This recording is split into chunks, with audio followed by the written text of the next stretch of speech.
Hello everyone, welcome back to Usermaven. In this video, we're going to look at the days to convert report and understand how long it actually takes users to convert after their first interaction. So first, from your dashboard, go to Attribution and click on Days to Convert. At the top, the first thing you'll do is select a conversion goal. For example, here we've selected Plan Upgraded. Next, you'll see an option to switch between unique and total conversions.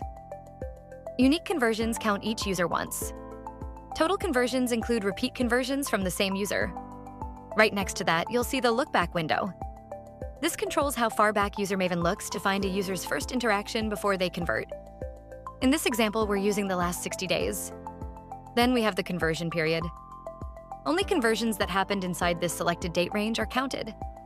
You can choose last 30 days, last month, or set a custom date range. Below that, you'll see a quick summary. Total conversions show how many conversions happened in this period. Total value shows the revenue generated from those conversions. Distribution groups tell you how many time ranges the conversions are split into. You'll also see the average days to convert. This shows, on average, how long it takes users to convert after their first interaction. This gives you a quick sense of how long your conversion cycle is. Now let's look at the bar chart.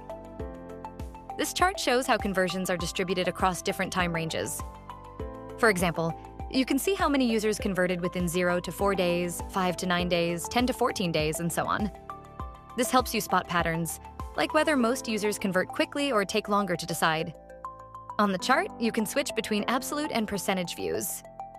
If you scroll down, you'll see the same data in a table format. Here, you can see the exact number of days to convert, how many conversions happened, and the conversion value. For example, you can see how many users converted on day 0, after 2 days, after 2 weeks, or even after 60 days. You can also click on any row in this table.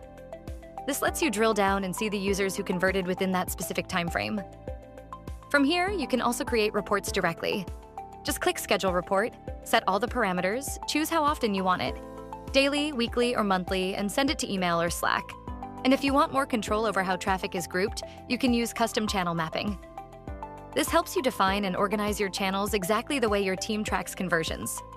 So that's the Days to Convert feature in Usermaven. If you want clear insights into your conversion timelines and user journeys, try Usermaven. Thanks for watching.